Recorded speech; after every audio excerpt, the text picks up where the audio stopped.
পরিযায়ী শ্রমিকদের শ্রমশ্রী প্রকল্পে আবেদন করতে অনুরোধ সভাধিপতি কাজল শেখের।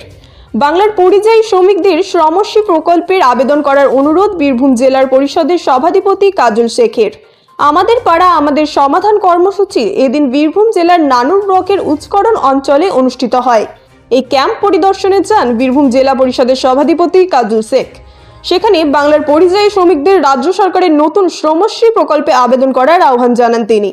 সভাধিপতি বলেন, বাংলার বহু মানুষ জীবিকার সন্ধানে ভিন রাজ্যে যান, কিন্তু বিজেপি শাসিত রাজ্যে বাংলা বলার কারণে অনেকে বাধ্য হয়ে ফিরে আসতে হয়েছে। শ্রমশ্রী প্রকল্প তাদের পাশে দাঁড়ানোর জন্য একটি উদ্যোগ। এই প্রকল্পের মাধ্যমে পরিযায়ী শ্রমিকরা তাৎক্ষণিক 5,000 টাকা আর্থিক সহায়তা পাবেন। পাশাপাশি ভবিষ্যতের জন্য কর্মসংস্থানের দিকেও বিশেষ নজর দেওয়া হবে। যারা বর্তমানে কর্মহীন তারা এই প্রকল্পে আবেদন করার বার্তা এই ক্যাম্পে। উপস্থিত ছিলেন বীরভূম জেলা পরিষদের সভাধিপতি কাজল শেখ, নানুর বিধানসভার বিধায়ক বিধানচন্দ্র মাঝি, নানুর পঞ্চায়েত সমিতির কৃষি কর্মাধ্যক্ষ সৈয়দ আমির আলী সহ অন্যান্যরা। বীরভূমের নানুর থেকে কার্তিক ভান্ডারীর রিপোর্ট, তারাপীঠ টিভি।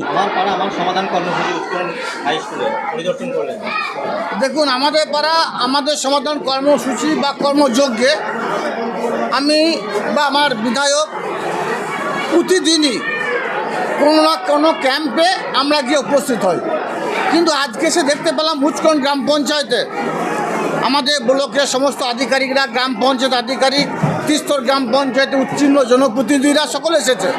কিন্তু এখানে মানুষের যে সমাগম, উচ্ছ্বাস, আবেগ দেখে মনে হচ্ছে এটার জনসভার আকার নিয়েছে।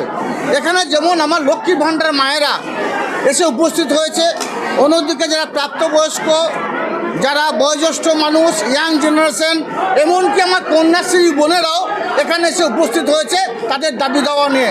মাননীয় মুখ্যমন্ত্রী মাননীয় মমতা বন্দ্যোপাধ্যায় এটাই চেয়েছিলেন, এটাই তার প্রয়াস ছিল, মানুষ স্বতঃস্ফূর্তভাবে এই ক্যাম্পে আসুক এবং তাদের দাবি দাওয়াগুলো জানাক।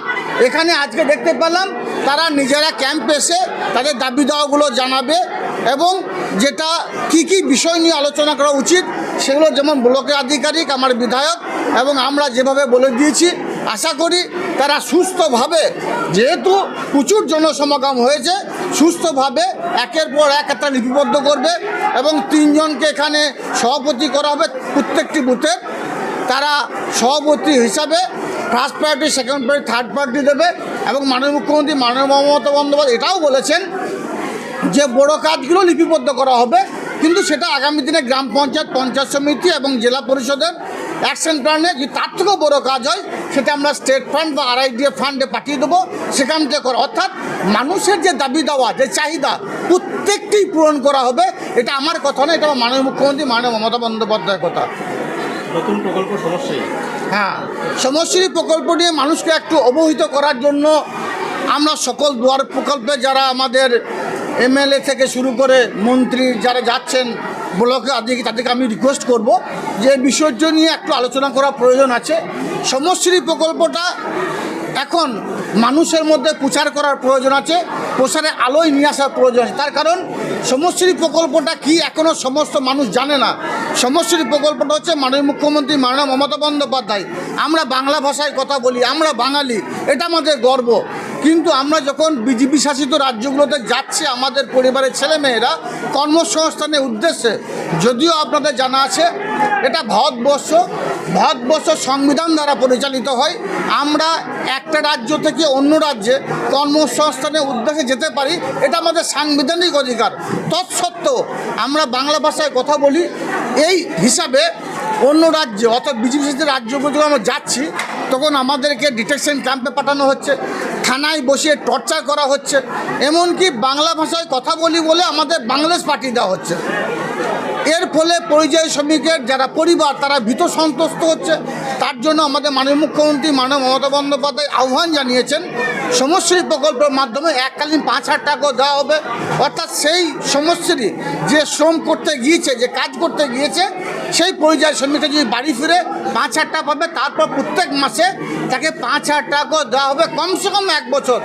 যতদিন পর্যন্ত সে অন্য কোনো কাজে নিযুক্ত না হচ্ছে তাকে 5,000 টাকা দেওয়া হবে। আমরা দেখতে পাচ্ছি কি আপনাদের মাধ্যমে এটা বহিঃপ্রকাশ বা আরও প্রচারে আনার জন্য আমি রিকোয়েস্ট করব, এটাকে প্রচার করার জন্য বলবো। কারণ এখনও পর্যন্ত অনেক পরিযায়ী শ্রমিক তারা তাদের নামে নথিভুক্ত করেনি দুয়ারে সরকার ক্যাম্পে। দুয়ারে সরকার ক্যাম্প এখনও চলছে, যেখানে যেখানে পাড়ায় সমাধান হচ্ছে সেখানে সেখানে দুয়ারে সরকার ক্যাম্প হচ্ছে। আপনার ছেলে বা আপনার পরিবারে কেউ যদি অন্য রাজ্যে কাজ করতে গিয়ে থাকে, আপনি আসুন দুয়ারে সরকার ক্যাম্পে এসে আপনি তার নামটা নথিভুক্ত করুন এবং যে পেপারসগুলো ডিমান্ড করছে সেই পেপারসগুলো দিন। তার কারণ একটাই, মাত্র কয়েকদিন আগে আমি এবং আমার বিধায়ক আমরা এনকোয়াড্র অঞ্চলে গিয়েছিলাম, একজন পরিযায়ী শ্রমিকের মৃত্যু হয়েছিল। কিন্তু আমাদের মাননীয় মুখ্যমন্ত্রী মাননীয় মমতা বন্দ্যোপাধ্যায় আগেই ডিক্লেয়ার করেছিলেন, যারা পরিযায়ী শ্রমিক কর্মসংস্থানের উদ্দেশ্যে অন্য রাজ্যে গেছে, কোনো কারণে যদি তার মৃত্যু হয় এককালীন 2 লক্ষ টাকা এবং তার বডিটা আনার জন্য 25,000 টাকাও দেওয়া হবে।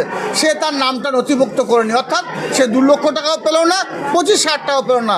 1 সপ্তাহ আগে আমি আমার বিধায়ক, আমার গ্রাম, যে গ্রামে আমি জন্মগ্রহণ করেছি, পাপুরি গ্রামে একটা পরিযায়ী শ্রমিক সুরাটে অ্যাক্সিডেন্ট করে মারা যায়। সে বডিটাও আনা হয়েছে, আনার পর দেখলাম তার নাম নথিভুক্ত নেই, অর্থাৎ সে 2 লক্ষ টাকাও পেল না আর 25,000 টাকা পেল না। তাই আপনাদের মাধ্যমে সারা বীরভূম জেলার মানুষকে আমি অবহিত করতে চাই, আসুন দুয়ারে সরকার ক্যাম্পে নাম লিখুন, সবশ্রী প্রকল্পের আওতায় আসুন। মাননীয় মুখ্যমন্ত্রী এই যে প্রয়াস, তার প্রয়াসকে আমরা সকলে মিলিত হবে, সংঘবদ্ধ হবে, যেন সফলতা পথে এগিয়ে নিতে পারি। এই জন্য আপনাদের সাংবাদিক বন্ধুদেরকে আমি রিকোয়েস্ট করব এটা প্রচারের আলোয় আনার জন্য।